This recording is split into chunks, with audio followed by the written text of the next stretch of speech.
नमस्कार। देखिए, पटवार भर्ती परीक्षा 2021 की अगली कड़ी में 1 से 25 तक प्रश्न कल अपन ने कर दिए थे। आगे अपन देखते हैं 25 से आगे हैं।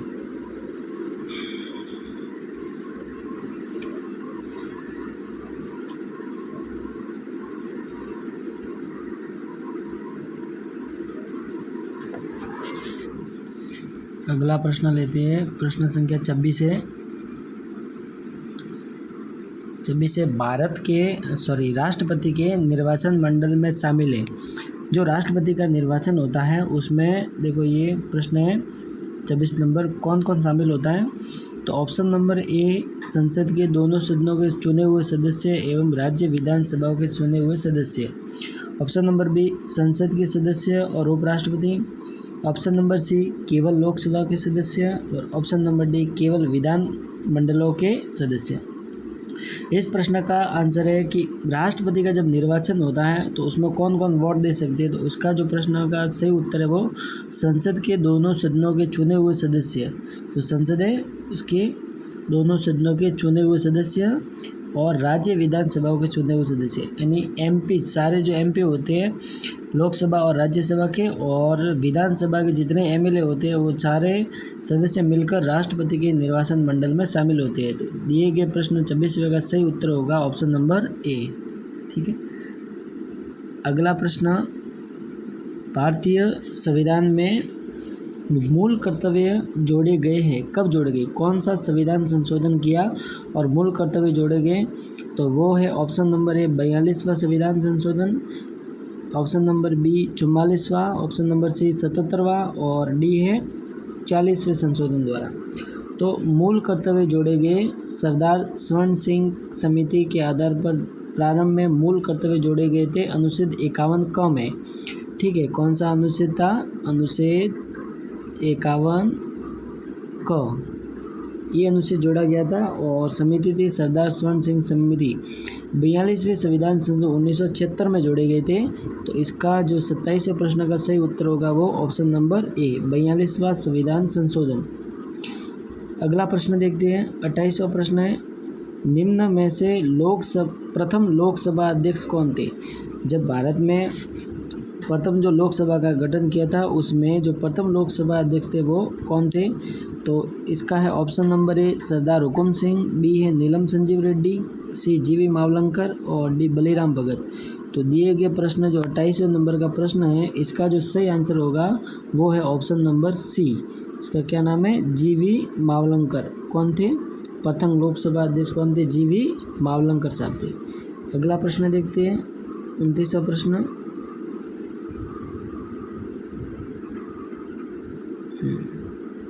दिए गए दो वक्तव्यों को अभिकथन ए और तर्क के रूप में चिन्हित किया गया। दोनों वक्तव्यों के संदर्भ में निम्न में से कौन सा सत्य है, को सत्य बताना है। अभिकथन पहला है, भारतीय संविधान निकट रूप से ब्रिटिश संसदीय मॉडल का अनुसरण करता है। इसका मतलब है कि भारत का जो संविधान है वो ब्रिटेन का जो संसद है उसका अनुसरण करता है। अपन जानते ही है कि संसदीय व्यवस्था है वो ब्रिटेन के संविधान से ली गई है। तो अभिकथन ये है वो लगभग सही लग रहा है। तर्क इसके आधार क्या देते हैं कि भारत में संसद के ऊपरी सदन के पास न्यायिक शक्तियाँ है। तो तर्क आ रहा है कि भारत में ऊपरी सदन जो है उसके पास न्यायिक शक्ति है। तो किसी भी प्रकार की न्यायिक शक्ति है वो संसद के पास में नहीं होती। न्यायिक शक्ति के लिए न्यायपालिका होती है। तो जो तर्क दिया गया इसके बारे में वो सही नहीं है। तो अभिकथन सही है कि संसदीय मॉडल है वो ब्रिटेन संविधान से लिया गया, लेकिन तर्क है वो सही नहीं है। तो इसका जो सही आंसर होगा 29वें प्रश्न का होगा वो ऑप्शन नंबर सी सही होगा। ए सत्य है परंतु आर है वो असत्य है। अगला प्रश्न देखते हैं 30 नंबर का। भारतीय संविधान का निम्न में से कौन सा अनुच्छेद लोक सेवा आयोग से संबंधित है। तो कौन सा अनुच्छेद है वो लोक सेवा आयोग से संबंधित है। तो दिए गए प्रश्न में देखो लोक सेवा आयोग जो इसमें से ऑप्शन नंबर ए अनुच्छेद 325, बी है 224, सी है 105 और अनुच्छेद 315। तो जो लोक सेवा से संबंधित अनुच्छेद है भारत के संविधान में वो है ऑप्शन नंबर डी अनुच्छेद 315। तो लोक सेवा आयोग से संबंधित अनुच्छेद ऑप्शन नंबर डी अनुच्छेद 315 है। अगला प्रश्न देखते 31वां।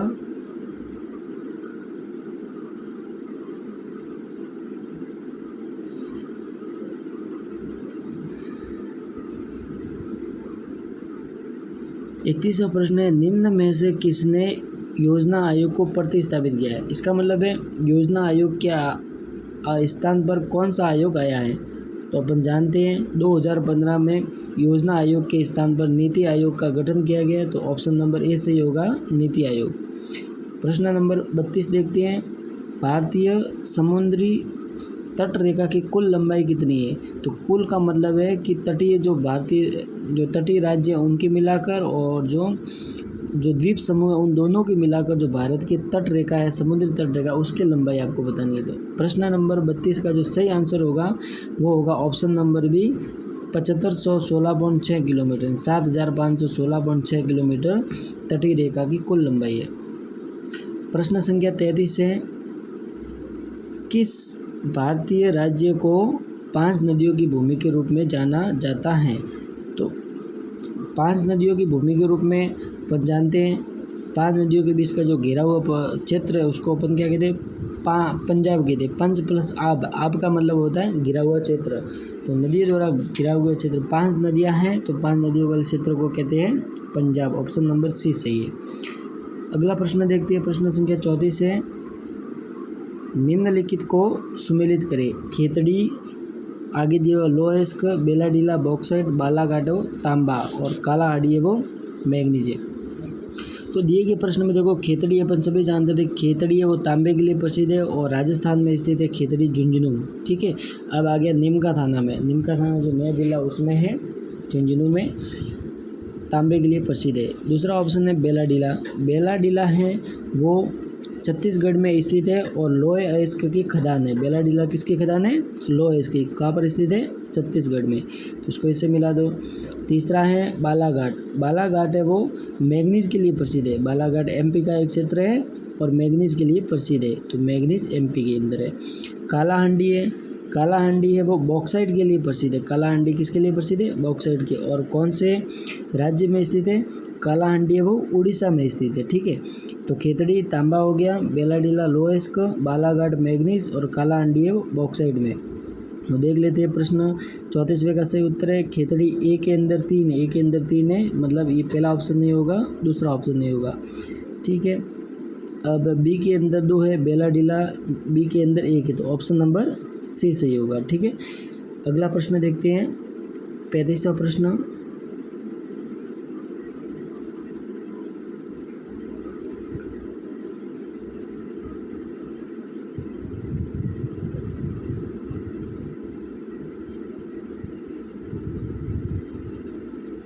निम्न में से कौन सी नदी मुहाना बनाती है? तो मुहाना बनाती है कौन कौन सी नदी है?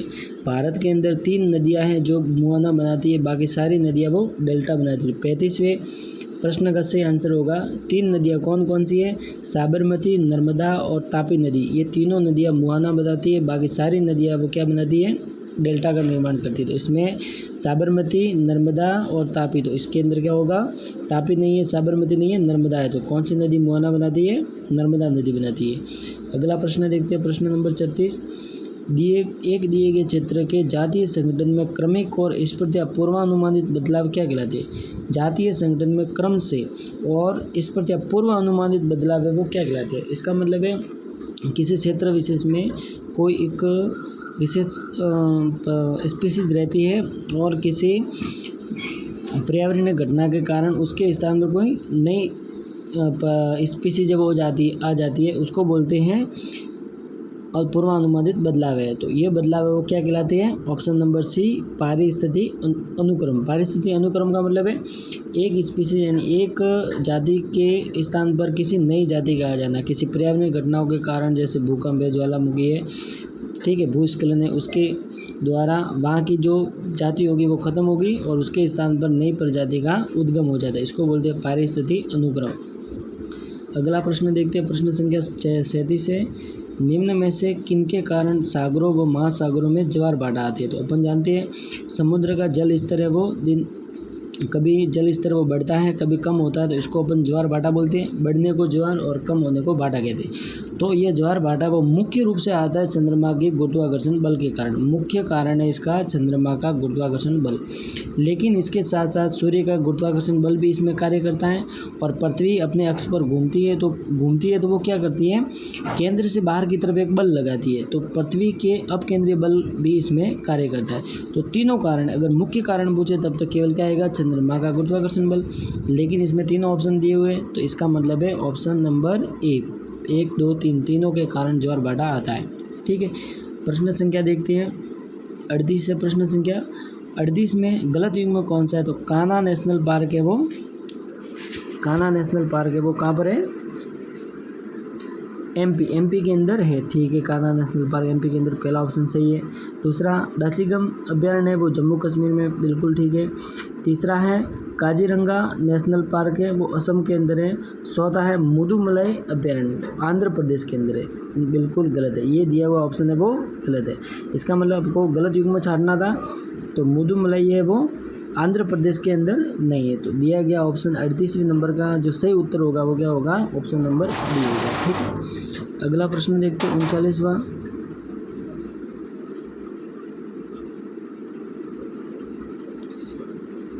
किस विकल्प के सभी शब्द परस्पर पर्यायवाची नहीं है, पर्यायवाची शब्द है जगदीश, ईश, प्रभु, ये ऑप्शन नंबर ए बिल्कुल सही है, तीनों पर्यायवाची शब्द है। दूसरा सवान, सवा, कुकुर, तो कुत्ते के पर्यायवाची शब्द है। काक, पाली, कोयल और कोकिल, कोयल के पर्यायवाची शब्द है। इसमें सुग्गा और पिक ये दोनों तोते के पर्यायवाची शब्द है, लेकिन जो मधुप दिया हुआ वो भौरे का पर्यायवाची शब्द है। तो इसका मतलब है कि ये सही युग्म नहीं है। तो 39वें नंबर का प्रश्न का सही उत्तर होगा ऑप्शन नंबर डी। अगला प्रश्न 40वां। ईंट का जवाब पत्थर से देना, मुहावरे का क्या अर्थ हो सकता है, तो अच्छा काम बिगड़ जाना ये नहीं होगा, बेईमानी करना, सर्वस्व स्पर्श करना और क्रिया के जवाब में कड़ी प्रतिक्रिया देना। तो ईंट का जवाब पत्थर से देना, इस प्रश्न का जो सही उत्तर होगा वो क्रिया के जवाब में कड़ी प्रतिक्रिया देना होगा। अगला प्रश्न है 41वां है, पाप पुण्य शब्द किस समास का उदाहरण है, तो पाप पुण्य जो शब्द है इसका अपन समास विग्रह करते हैं, तो पाप और पुण्य बीच में और शब्द आता है उसको अपन कहते हैं द्वंद्व आ गया बीच में। तो दिए गए प्रश्न का सही उत्तर होगा द्वंद्व समास, पाप और पुण्य होगा। अगला प्रश्न देखते हैं 42वां। किस विकल्प में विलोम युग्म दिया हुआ है, ऑप्शन नंबर ए निर्मल और निर्मूल। निर्मल का मतलब होता है शुद्ध और निर्मूल का मतलब बिना मूल का, तो ये तो है वो सही विकल्प, विलोम युग्म नहीं है। दूसरा ऑप्शन है सापेक्ष और निरपेक्ष, ये एक बार के लिए देख लेते हैं। तीसरा है घटना और घटाना, ठीक है, ये भी सही विकल्प नहीं है। तो पर्याप्त और पर्याय, ये भी सही विकल्प नहीं है। तो दिए गए प्रश्न का जो सही उत्तर होगा वो ऑप्शन नंबर बी होगा, सापेक्ष और निरपेक्ष। अगला प्रश्न 43। किस वाक्यांश के लिए प्रयुक्त शब्द सार्थक नहीं है, कड़वी बातें सुनने वाला, कटुभाषी, ये तो हो ही नहीं सकता कटुभाषी। कड़वी बातें सुनने वाला तो कटुभाषी नहीं है। कड़वी बातें बोलने वाला कटुभाषी हो सकता है, तो ये वो सार्थक शब्द नहीं है। पहला ही ऑप्शन है इसका सही उत्तर। दूसरा देख लेते हैं, किसी वस्तु का चौथा हिस्सा चतुर्थांश कहलाता अपन जानते हैं, ये भी ठीक है। देश के प्रति भक्ति रखने वाला देशभक्त होता है, ये भी सही है। हिसाब किताब रखने वाले को लेखपाल कहा जाता है, ये भी सही है। तो सार्थक शब्द कौन सा नहीं है, कड़वी बातें सुनने वाला कटुभाषी नहीं होता, ऑप्शन नंबर ए सही है। निम्न में से किस शब्द का संधि विशेष सही नहीं है, तो सब देख लेते हैं अपन। परोपकार, पर प्लस उपकार बिल्कुल सही है। जगदीश का जगदी प्लस ईश दिया गया ऑप्शन बी है वो सही नहीं है। जगदीश का होता है जगत प्लस ईश। तीसरा ऑप्शन देख लेते, पित्रा गया पितृ प्लस आ गया, ये भी सही है। और नरेंद्र, नर plus Indra, option number D भी सही है। तो संधि विशेष जो सही नहीं है वो कौन सा है, जगदीश, जगदी प्लस है वो सही नहीं है। अगला प्रश्न 45। व्याकरण की दृष्टि से निम्न में से कौन सा शुद्ध वाक्य है, तो पहला वाक्य मेरी घड़ी में 4 बजा है, तो ये शुद्ध वाक्य तो नहीं है। मेरी घड़ी में 4 बजे आना चाहिए, तो ये पहला ऑप्शन तो नहीं हो सकता। दूसरा मैं तेरे से बात नहीं करूँगा, तो ये भी सही नहीं है। मैं तेरे से नहीं, मैं आपसे बात नहीं करूँगा, ऐसे होगा। ऑप्शन नंबर सी, मैं केवल इतना चाहता हूँ, तो ये है वो व्याकरण की दृष्टि से शुद्ध लग रहा है, तो ऑप्शन नंबर सी है वो इसका सही उत्तर है। ऑप्शन नंबर डी देख लेते हैं, हाथी चलती है, ऐसा नहीं होगा, हाथी चलता होगा, ठीक है। अगला प्रश्न देखते हैं 45 के बाद 46।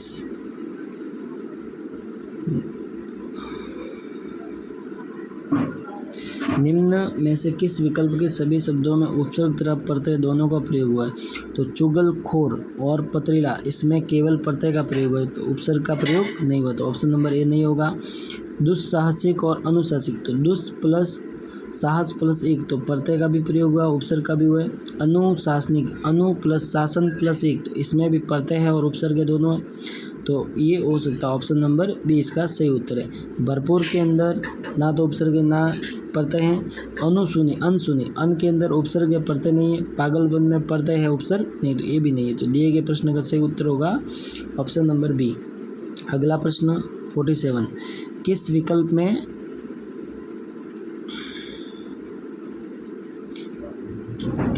में शब्द युग्म का अर्थ भेद सही है? तो कड़ाई और कड़ाई, अर्क और अर्क, पानी और पानी, और अस्त्र और शस्त्र। तो देखो कड़ाई यानी कठोरता और कड़ाई यानी कशीदाकारी, ये बिल्कुल सही है, तो इसमें बताना सही नहीं है, कौन सा सही नहीं है। पहला जो दिया वो बिल्कुल सही है, तो ये उत्तर नहीं होगा। दूसरा अर्क और अर्क, अर्क का मतलब रस होता है, अर्क का मतलब सूर्य होता है, ये भी सही है। तीसरा है पानी और पानी, इस पानी का मतलब होता है हाथ कर पानी, और पानी का मतलब जल, ये भी सही है। तो कौन सा अर्थभेद सही नहीं है? तो अस्त्र और अस्त्र, अस्त्र का मतलब वस्त्र नहीं होता, अस्त्र का मतलब होता है हथियार, और अस्त्र का मतलब होता है डूब जाना, तो ऑप्शन नंबर डी है वो इस प्रश्न का सही उत्तर होगा। तो अर्थभेद सही नहीं है, तो पहले ऑप्शन नंबर डी इसका सही उत्तर है। निम्नलिखित शब्दों पर विचार कीजिए, किस विकल्प के सभी शब्द शुद्ध हैं? तो कौन सा विकल्प है उसके सभी शब्द वो शुद्ध हैं? तो देख लेते, देखो अमलीकरण, आशीर्वाद, राजाधिष्ठान और सदुपस्थित, इसमें अपन जानते हैं कि आशीर्वाद दिया हुआ वो शब्द वो बिल्कुल गलत है, तो ऑप्शन नंबर बी है वो किस किस के अंदर है? ए के अंदर है, ये नहीं हो सकता, सी वाला भी नहीं हो सकता, डी वाला भी नहीं हो सकता, ऑप्शन नंबर बी इसका सही आंसर है। किस विकल्प में अंग्रेजी परिभाषिक शब्द का समकक्ष परिभाषिक शब्द सही है? तो कस्टडियन, कस्टडियन का मतलब होता है अभिरक्षक, बिल्कुल सही है, ऑप्शन नंबर ए सही है इस प्रश्न का। परिभाषिक शब्द सही है, कस्टडियन का मतलब अभिरक्षक होता है, ठीक है। प्रमोशन का मतलब पदावधि नहीं होता, और पोस्टोवसन पालन नहीं होता, और स्पष्टीकरण नहीं होता, तो समकक्ष हिंदी परिभाषिक शब्द सही है, तो कस्टडियन का मतलब बिल्कुल सही है। ठीक है, आज के लिए इतने देखती है 49 प्रश्न। धन्यवाद।